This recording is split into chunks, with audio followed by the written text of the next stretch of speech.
नमस्कार, मैं हूँ विज्ञान प्रकाश। पेश है इस हफ्ते का मुकाबला। भाई बड़ा आप लोगों का फीडबैक, आप लोगों के आंकड़े, आप लोगों की अपनी की हुई छोटी छोटी पोल्स अब आनी शुरू हो गई हैं दिल्ली के बारे में कि दिल्ली में चुनाव हो रहे हैं। तो आज का मुकाबला दिल्ली को डेडिकेटेड, दिल्ली को समर्पित, दिल्ली की सियासत में क्या हो रहा है। दिल्ली का अगर आप जिक्र करिए तो भाई बड़ी खूबसूरत खूबसूरत जगह है इस शहर के अंदर, लेकिन उनमें से सबसे खूबसूरत जगहों में से एक ये है, देखिए देश की संसद, ये आलीशान बड़ा खूबसूरत इलाका है। इधर अगर आप देखिए तो सब मीडिया जो है ये सालों से जमावड़ा करता है। मेरे जैसे जर्नलिस्ट ने भी यहाँ पर खूब समय बिताया। मैंने कहा इससे अच्छी जगह क्या चुनी जा सकती है दिल्ली की सियासत पर चर्चा करने के लिए। हमारे साथ कुछ जर्नलिस्ट होंगे, कुछ खास मेहमान होंगे। बड़े बेसिक सवाल है, बड़ी सीधी सीधी बातें हैं कि भाई कुछ हो पाएगा इस बार अरविंद केजरीवाल का या नहीं, या बीजेपी जिस तरह के मूड और माहौल में चल रही है, बीजेपी के पास सारे आंकड़े आएंगे। तमाम रिसर्च और कागज़ में लगातार पढ़ते हुए आ रहा था, इस बात को लेकर भी आजकल बड़ी बहस चल रही है कि क्या केजरीवाल जो है वो डर गए हैं नरेंद्र मोदी से। तो उन्होंने कहा नहीं साहब, ऐसी कोई स्थिति नहीं। तो 50 सारे प्रश्न हैं, लेकिन हम जिस मसले पर फोकस करेंगे, और आप हमेशा जानते हैं कि मैं मुद्दों की तरफ बढ़ता हूं, तो फैसला ये नॉर्थ ब्लॉक है, ये गृह मंत्रालय है, इस तरह की जगहों से आता है। सवाल ये है कि क्या किसी की सियासी महत्वाकांक्षा की वजह से दिल्ली को सफ़र, दिल्ली को परेशानी से नहीं गुजरना पड़ा। दिल्ली में अरविंद केजरीवाल ने सरकार बनाई कांग्रेस के साथ मिलकर। मुद्दे थे नहीं थे, उनकी बातें, उनकी सियासत, और उसके बाद वो सरकार छोड़ के भाग गए। उसके बाद एलजी को भी लेकर आरोप लगने लगे, सरकार रही ही नहीं। अंततः अगर इस सियासत की वजह से किसी का नुकसान हुआ तो वो दिल्ली का। अब हम क्या इस स्थिति में, हम दिल्ली वासी क्या इस स्थिति में वापस आना कभी भी चाहेंगे? जैसे मैंने कहा, सबकी अपनी अपनी पॉलिटिक्स है, सबकी अपनी अपनी सियासत है। बीजेपी हो, कांग्रेस हो, आम आदमी पार्टी हो, वो उसी हिसाब से चलेंगी, वो उसी हिसाब से करेंगे। मैं आपको अपने खास मेहमानों से मिलाता हूँ। प्रभात झा साहब हमारे साथ मौजूद हैं। भारतीय जनता पार्टी की एक बहुत बड़ी भूमिका होगी, ये दिल्ली के इंचार्ज हैं। अखिलेश को आप सब लोग पहचानते हैं, और अखिलेश हमारे अब विशेषज्ञों में से हैं बीजेपी का जहाँ तक सवाल है। संजय सिंह पॉलिटिकल एडिटर हैं फर्स्ट पोस्ट के, संजय भी मेरे साथ कई कार्यक्रमों में हैं। और आलोक शर्मा जी हैं, जिन्होंने कार्यक्रम तुरंत शुरू होने से पहले ये निकाल के पहन लिया। जब आए थे इन्होंने पहना नहीं था, तो इससे ये साबित होता है कि ये कांग्रेस को रिप्रेजेंट करते हैं, तो इन्होंने पहन लिया। लेकिन मैंने कहा कि जो बड़ा मसला है दिल्ली का, ये बयान वो बयान, अच्छा क्या है ना, दिल्ली में वो आम आदमी पार्टी है तो वो ट्विटर पे भी पॉलिटिक्स बहुत चलती है, ट्विटर फेसबुक पे। लेकिन जो बड़ा सवाल है कि क्या दिल्ली का मूड है किसी को एक निर्णायक फैसला देने का। अब बहुत स्पष्ट होता जा रहा है हाल के चुनावों को देखते हुए कि लोग सीधा फैसला देना ज़्यादा पसंद करते हैं। कम से कम अगर पूर्णतः निर्णायक ना हो तो निर्णायक के करीब नज़र आए, जैसे कि महाराष्ट्र में हुआ। या दिल्ली किसी सियासी नौटंकी को, ड्रामेबाजी को, बयानबाजी को, धरनेबाजी को, इस सब से एक बार और गुजरने के लिए तैयार है। सबसे पहले इन लोगों से पूछते हैं कि इनके हिसाब से दिल्ली का मूड क्या है। ये मूड अंततः तो चुनाव के नतीजों से आएगा। संजय, दिल्ली का मूड क्या लगता है आपको? देखिए, अभिज्ञान, दिल्ली में पिछले बार भी बहुमत के करीब बीजेपी रह गई थी, और ये सही बात है कि बहुमत के पास नहीं पहुंच पाई थी। और आम आदमी पार्टी का एकदम से स्पेक्टुलर परफॉर्मेंस। मेरा अपना ये मानना है इसकी वजह से दिल्ली ने सफर किया। दिल्ली एक साल में सफर की है। लोगों को ये लगता है, देखिए, दोनों में से किसी की सरकार बन जाती। अगर अरविंद केजरीवाल रह जाते तो शायद उनकी तस्वीर, अभी चुनाव ही नहीं होते और वैसे भी दिल्ली की दशा कुछ और होती। लेकिन उन्होंने छोड़ करके दिल्ली की सत्ता, उन्होंने बहुत अपने कंस्टिट्यूएंट्स को नाराज किया है। वो मानते भी हैं कि उन्होंने गलती की है।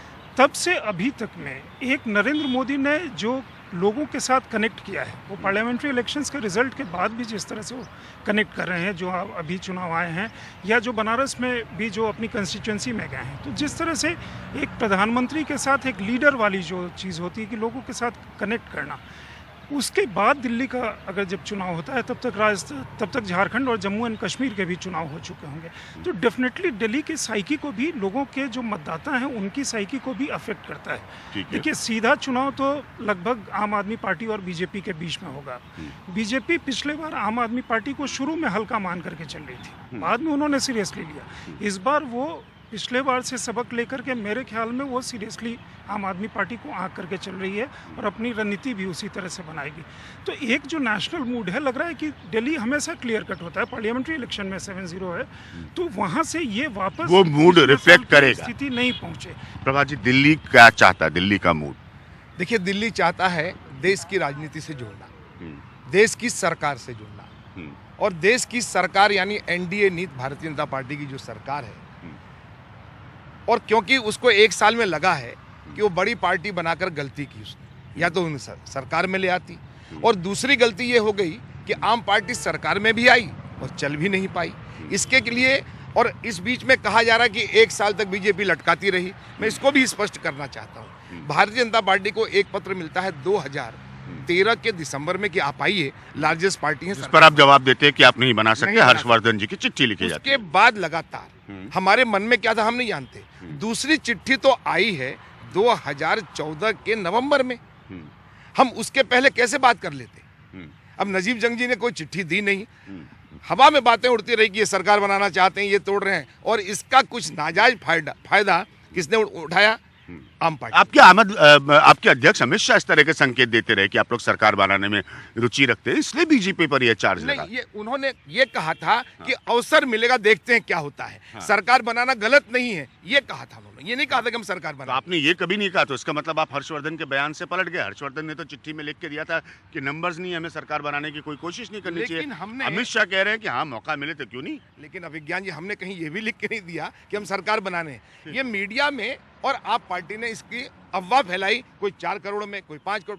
मेरा मानना है अब दिल्ली स्थायी सरकार की बनाने की ओर बढ़ रही है, इसका भी मूड बन चुका है। लोग आप पर, अगर मैं कड़वी और सीधी जबान में कहूँ, आरोप ये लगाते हैं कि जब आपने जोड़ तोड़ की कोशिश कर ली और आपको समझ में आया कि बॉस ये तो सरकार बन नहीं पाएगी, यहाँ पर ये संसद में आपके प्रधानमंत्री नरेंद्र मोदी बैठे हैं जिनकी छवि इस वक्त बहुत प्रबलशाली है, तो कहीं ऐसा ना इक्के दुक्के की सरकार गिर गई और नरेंद्र मोदी के नाक के नीचे गिर गई, तो इसलिए एंड में आपने कहा कोई बात नहीं, चुनाव ही करा लो। देखिए, एंड में चिट्ठी आई, हो सकता है चिट्ठी आती है और उस समय हम क्या विचार करते, लेकिन जब चिट्ठी आई उसके पहले हमारे विचार का कोई महत्व नहीं था। हमारा विचार तो तब बना जब चिट्ठी आई और हमने कहा नहीं, हम तो चुनाव में जाएंगे। ठीक है अखिलेश, कितनी प्रभात झा की बातों को आप सच मानेंगे? देखिए, 1-2 बातें जो मेरा अपना ऑब्जर्वेशन है दिल्ली को लेकर, अभी जहाँ हम लोग खड़े हैं, मुझे लगता है कि हवा काफ़ी बदल गई है। पिछले साल दिसंबर में जो हवा थी या पिछले साल जो हवा थी, काफ़ी बदल गई है। जहाँ हम खड़े हैं संसद भवन के सामने, यहीं से कुछ दूर रेल भवन है जहाँ पर कि पूर्व मुख्यमंत्री अरविंद केजरीवाल धरने पर बैठ गए थे। तो अब इस दिल्ली की हवा में वो गुस्सा नहीं है, वो जो भ्रष्टाचार के खिलाफ आंदोलन होते थे, धरने होते थे, प्रदर्शन होते थे, या महंगाई के खिलाफ लोग आवाज़ उठाते थे, उस तरह की बातें अब यहाँ पर नहीं हो रही है। एक अलग तरह का माहौल दिल्ली में अब बनता हुआ दिखाई दे रहा है। अब ये भी कह सकते हैं कि जो एक गुस्सा था लोगों का, वो प्रेशर कुकर की सीटी जैसे होती है, तो प्रेशर जो है पूरा रिलीज दिसंबर के चुनाव में उनका हो गया। कह रहे हैं कि इन लोगों ने कभी कोशिश की ही नहीं, क्या ये बात सच है अखिलेश? एक जर्नलिस्ट के तौर पर क्या ये बात सच है, या ये अपना दोहरा गेम खेलते रहे कि हम तो कोशिश कर नहीं रहे, हमको तो चिट्ठी आई नहीं, पीछे से देखो अगर एमएलए आ जाए, फिर बाद में जैसा मेरा मानना है कि इनकी जान निकल गई इस बात को लेकर कि कहीं नरेंद्र मोदी की नाक के नीचे कोई अल्पमत के जोड़ जुगाड़ की सरकार बनी और गिर गई, तो मोदी जी जिस छवि पर राज कर रहे हैं वो ऐसी तैसी हो जाएगी। बिल्कुल, ये बात ज़रूर थी। और दूसरी बात ये थी कि कोई भी पार्टी का विधायक वो चुनाव नहीं चाहता था, वो चाहे बीजेपी का हो, चाहे आम आदमी पार्टी का हो, चाहे कांग्रेस का हो। तो ये बात बीजेपी के पक्ष में जा रही थी कि यहाँ पर एक सरकार बीजेपी चाहती तो बना सकती थी। लेकिन दिक्कत कहाँ आई कि जब बीजेपी को सरकार बनानी थी तो जब उसके आंकड़े थे वो पीछे रह गए। तो उसमें जब तक कि कांग्रेस पार्टी में टूट नहीं होती या आम आदमी पार्टी से टूट नहीं होती, तब तक बीजेपी की अपनी सरकार नहीं बनती थी। कांग्रेस पार्टी के 8 विधायक हैं, 6 विधायक कम से कम चाहिए थे ताकि वो टूट को मान्यता मिल सके, दल बदल कानून के तहत कार्रवाई उनके खिलाफ ना हो। 5 विधायक शायद हो गए थे लेकिन 6 नहीं हो पाए थे। मुझे लगता है ये एक बड़ी वजह रही। आम आदमी पार्टी के विधायक भी कई सारे कहा जाता है कि संपर्क में थे बीजेपी के, लेकिन वहाँ भी यही समस्या आई कि जो एक आंकड़ा चाहिए था टूट के लिए वो नहीं हो पाया। दूसरी बात, बीजेपी की अपनी रणनीति ये रही कि सरकार बनाने से बेहतर होगा कि चुनाव कराए जाएं। बीजेपी ये ज़रूर है कि आम आदमी पार्टी का जो प्रभाव शुरू में कम आंक रही थी, वैसा प्रभाव उसको गलत उसका आकलन हुआ, क्योंकि ज़्यादा प्रभाव आम आदमी पार्टी का रहा। कांग्रेस के लिए आज की स्थिति में क्या क्या विकल्प आलोक जी? देखिए, कांग्रेस एक राष्ट्रीय दल है और तमाम विकल्प खुले हैं, चुनाव हो ही रहा है। 50 सीट से कम का राष्ट्रीय दल है, ये कहने से पहले हमेशा याद उसमें रखिए। कोई दिक्कत नहीं है सर। वोट हाँ। परसेंटेज अभी भी हमारा ठीक है। हाँ। अगर आप पूरा राष्ट्रीय स्तर पर और आप देखेंगे, कैमरे की तरफ फोकस कर सकते हैं, वो संजय सिंह जी जो है आम आदमी पार्टी के, हम ये कार्यक्रम चालू है वो भी हमें ज्वाइन करें। हाँ चलो, अभी प्लीज। एक विषय अभी सामने आया। प्रभात झा जी हमारे बड़े भाई हैं, बड़े साफ गोई से उन्होंने आईएलजी महोदय आपके बड़े भाई हैं प्रभात झा जी? बड़े भाई की तरह। अच्छा, बड़े भाई की तरह, मैं तो घबरा गया, मैंने नहीं, कहा बीजेपी के नेता कांग्रेस के बड़े भाई, तो एकदम नया आकलन दे दिया। संजय सिंह जी आम आदमी पार्टी के वरिष्ठ नेता हमारे साथ जुड़ देखिए, चुके एलजी हैं। महोदय के पद का जिस तरह से दुरुपयोग पिछले 5 महीने में हुआ है, वो हाँ। पूरे देश की जनता ने देखा है। ये कह रहे हैं कि एलजी महोदय ने पत्र ही हमें नवंबर में दिया है, तो क्यों दिया है? 4.5 महीने तक एलजी क्यों लटकाए रहे? क्या जब बाई इलेक्शन का लास्ट डेट आ गया उससे पहले दिन ही उनको याद आया कि अब सभी पार्टियों को बुला लिया जाए? क्या प्रभात झा जी ने ही एक स्टेटमेंट नहीं दी थी कि हमारे पास तमाम विकल्प खुले हुए हैं? क्या इनके उपाध्याय, सतीश उपाध्याय साहब ने तमाम टीवी कैमरे पर नहीं कहा कि हमारे पास तमाम विकल्प खुले हुए हैं? ये भारतीय जनता पार्टी चाहती थी किसी तरह से जोड़ तोड़ करके सरकार बना लें। तमाम विकल्प खुले हुए हैं ना, ये एक बयान है। थोड़ा सा कभी कभी लोग कह देते हैं मुझसे कि भाई कभी आप ऐसे बात करते थे, आपने 1857 भी देखा। वो बात अलग है, मेरी त्वचा से मेरी उम्र का पता नहीं चलता, लेकिन मैंने बहुत समय देखा। तो ये तमाम विकल्प खुले हुए हैं ना, ये बनिए की दुकान टाइप का शब्द है, जिसमें तमाम तरह की चीजें मिलती हैं मैं सियासत आपके में। शब्दों में सहमति व्यक्त करता हूं कि भाजपा ने जो है, बीजेपी भी कहती है, कांग्रेस भी नहीं, कहती है, सब कहते हैं, सारे विकल्प खुले भाजपा हुए ने जो है वो बनिए की दुकान समझा दिल्ली को। हाँ। ये आपने बिल्कुल स्पष्ट कर दिया इस बात को। मैं समझता हूँ 4.5-5 महीने में परोक्ष रूप से एलजी महोदय के माध्यम से दिल्ली में बीजेपी की सरकार है। प्रभात जी, संजय सिंह आ गए। एक चीज़ पूछना चाह रहा था कि जैसे आप लोग जब दिल्ली में अभियान करेंगे, कैंपेन करेंगे, तो कूड़ा कहाँ से आएगा? देखिए, स्वच्छता अभियान, हाँ, नहीं कूड़ा लेके कहाँ से आएंगे? जैसे अब ऐसा हो सकता है भाई आप लोग के संगठन में कोई जुगाड़ कर दिया जाए, क्योंकि कल मैंने टीवी पर सुन रहा था, वो सतीश उपाध्याय जी हैं, ये पहले मीडिया के प्रभारी होते थे, अभी तो एकदम से मुझे भी पता चला ये नेता हो गए दिल्ली के। तो ये वो बता रहे थे कि कल किसी ने कहा भी इंडिया इस्लामिक सेंटर के लोगों ने कि इस बात की जांच होगी कूड़ा आया कहाँ से। सतीश उपाध्याय जी तो लेके आए नहीं कूड़ा।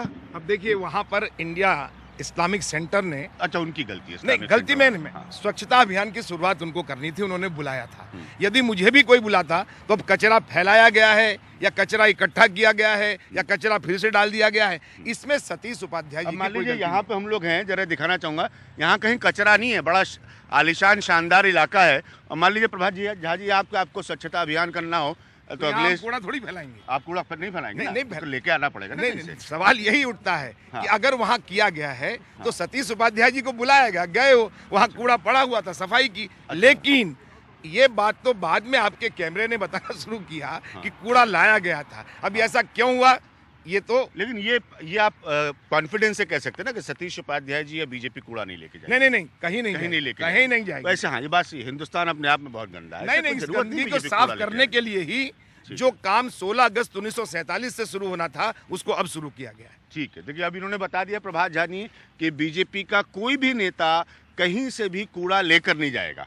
जो नेचुरल कूड़ा होगा, स्वाभाविक कूड़ा होगा, वही नेता साफ करेंगे। तो आप लोग जो कैमरामैन हैं सारे जो फोटो खींचने पहुंच जाते हैं, तो जैसी झाड़ू लगती है आप लोग पहुंच जाते हैं फोटो खींचने। आप याद रखिएगा, सतीश उपाध्याय जी कूड़ा ऑर्गेनाइज नहीं करवाएंगे, कूड़ा आयोजित नहीं होगा। हाँ संजय सिंह जी, अब देखिए झाड़ू तो आप लोगों का चुनाव चिन्ह था और लगवा रहे हैं नरेंद्र मोदी इस चक्कर में कि आप ही लोगों पे झाड़ू लग जाए। तो ये आप लोग उनको कूड़ा वूड़ा देने में कोई मदद करेंगे बीजेपी को? देखिए, झाड़ू लगाने के लिए सबसे पहली चीज़ तो ये है कि नीयत साफ होनी चाहिए। आपके मन में ये होना चाहिए कि वास्तव में नहीं, गंदगी, ये वाली झाड़ू तो गंदगी- कैमरे के सामने लग रही है। वही मैं- कोई सतीश उपाध्याय अपने घर में झाड़ू मैं- थोड़ा ना लगा रहा है मैं यार, यही तो कह रहा आप हूँ। भी कमाल कर मैं रहे हैं। यही कह रहा हूँ कि में अगर तो नौकर आपकी लगाते नीयत होंगे इस ना। बात में साफ होगी कि नहीं गंदगी वास्तव में साफ करना है, तो आपको कूड़ा कहीं से ला के डालने की जरूरत नहीं पड़ेगी।